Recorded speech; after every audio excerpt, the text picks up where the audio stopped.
শুভ সকাল বন্ধুরা। আজ আবার একটা ব্লগের মাধ্যম দিয়ে নতুন গল্প নিয়ে চললাম। গল্পটার নাম হচ্ছে চিত্রকূটে ভরত।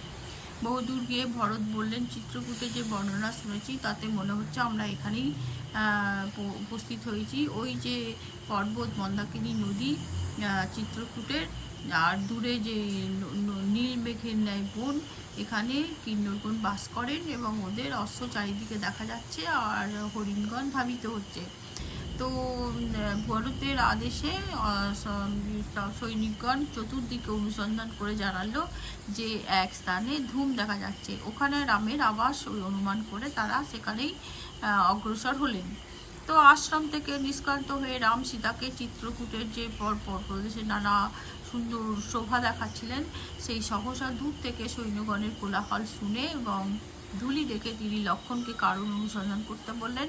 লক্ষণ একটা বিশাল শাল বৃক্ষে চড়ে সৈন্যদল দেখতে পেলেন এবং বললেন, আর্য, আমাদের আশ্রমে অগ্নি নির্বাচিত করুন, সীতা গৃহে যান, আপনি বর্ম ও ধনুর বাণ ধারণ করুন। তাই বলল। কৈকেয়ী পুত্র ভরত আমাদের হত্যা করার জন্য আসছে।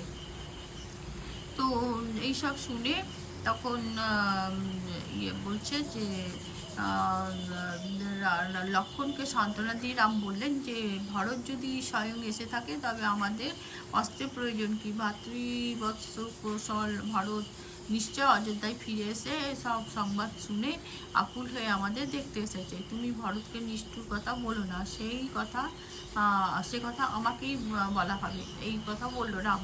তো সৌমিত্রের আপাতকালে পুত্ররা পিতাকে এবং প্রাণসম ভ্রাতাকে কী করে হত্যা করে, এইসব ভাবছে।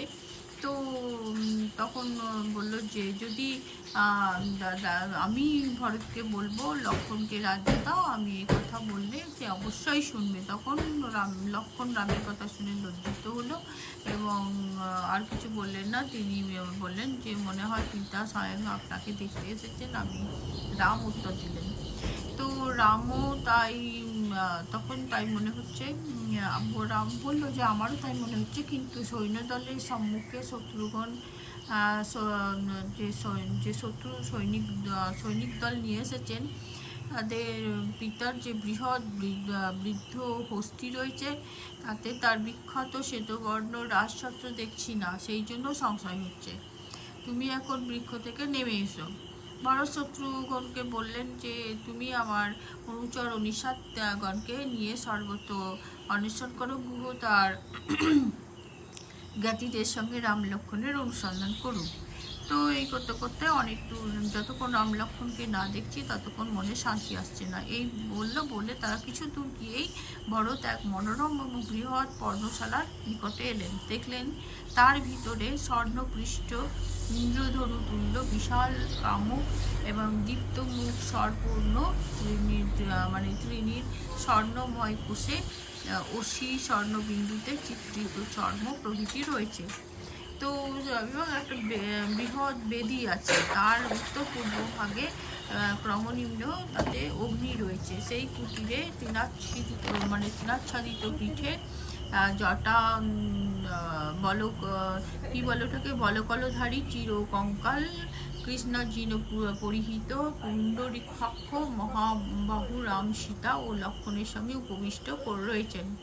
ভরত ব্যাকুল হয়ে ধাবমান হলেন এবং বাষ্পগদ কণ্ঠে বললেন যে প্রজারা যাকে রাজসভায় ঘোষণা করতে চায়, আমরা সেই অগ্রজ এখন বন্য মৃগের সঙ্গে বাস করছেন।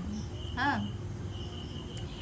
তো তাদের চেহারারও পরিবর্তন হয়েছে, যে চন্দনে চর্চিত হতো এখন তা মলিন হয়ে গেছে। এইসব দেখে আমার দুঃখ হচ্ছে, ভরত বললেন। এবং রাম তার এই যে কথা বলা শুনে বললেন যে তা আলিঙ্গন করলেন এবং তখন সে বললে যে ভরত রামের শত্রুঘ্নকে আলিঙ্গন করে রাম অশ্রুপাত করতে লাগলেন।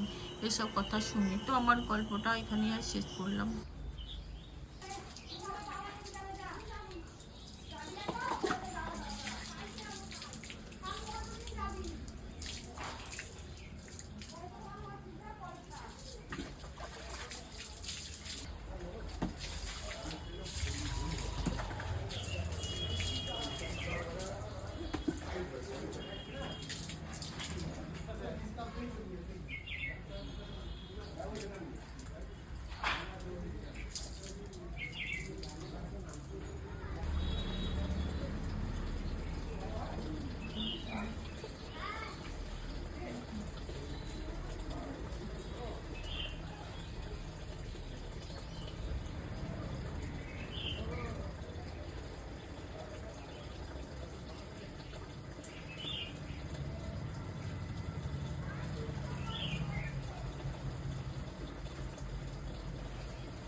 এই ছেলেকে দিয়ে দিলাম খেতে, তো হাতে বানানো ভাজা মিষ্টি আর ম্যাগি ভাজা।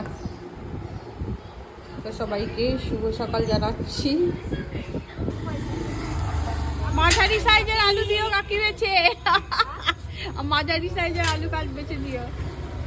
হয়ে গেল আমার, কত হলো? 37 টাকা হয়েছে এখন অবধি। আর আলু 2 কিলো কত? 24 টাকা। ডিম বের করে নিয়ে আসলাম তো। হ্যাঁ এখন ঠিক আছে।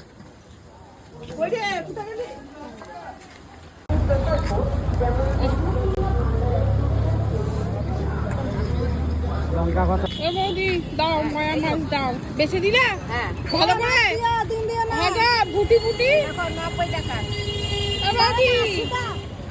বুটি বুটি বার করে দিয়েছো সব, চোখ বন্ধ করে খাবো তো। ওম জয় শ্রী শম্ভু, নমস্কার। আপনারা সবাই কেমন আছেন? আশা করছি সবাই খুব ভালো আছেন। আমার আজকের এই নতুন ভিডিওতে আপনাদের সবাইকে স্বাগত জানাই। তো আমার পুজো কমপ্লিট হলো, এখন বাজে সকাল 10:30। মাছ তেঁতুল হবে, এটা মৌরলা মাছ তেঁতুল দিয়ে হবে। তো আমার এটা কষানো হয়ে গেল, তো আমার মাছটা হয়ে গেল।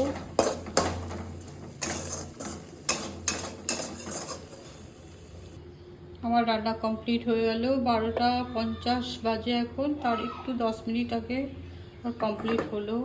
কারেন্টের বিল নিতে এসেছিলো, ওখানে একটু দেরি হলো আমার। এই যে এটা তেঁতুল মাছ, মোরলা মাছ, আর এই যে 4 তরকারি, 5 তরকারি নয় 4 তরকারি, গাজর আলু খিচুড়ি আর কি যেন দিলাম, খিচুড়ি আলু গাজর ভুলেই গেলাম। গাজর আলু খিচুড়ি আর কি দিলাম আর একটা মনে পড়ছে না, কাঁকরোল। এই হচ্ছে 4 রকম সবজি দিয়ে সর্ষে পোস্ত একটু মশলা আদা রসুন বাটা দিয়ে সবজি বানিয়েছি। আর মুগ ডাল।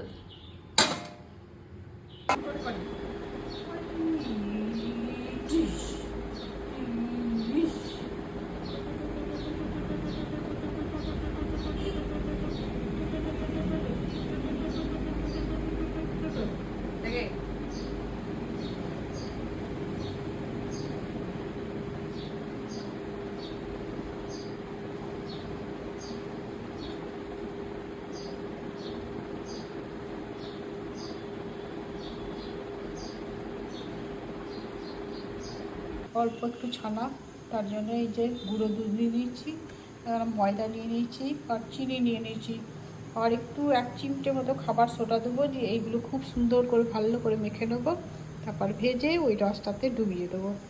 এই যে তেলের মধ্যে ছেড়ে দিয়েছি।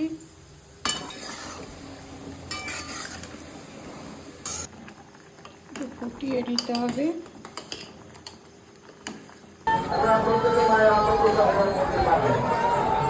মন্দির যাবি?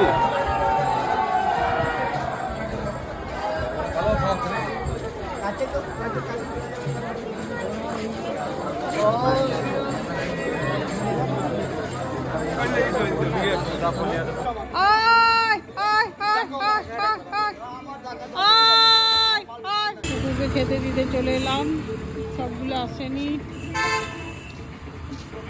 ওটা আর একটা করে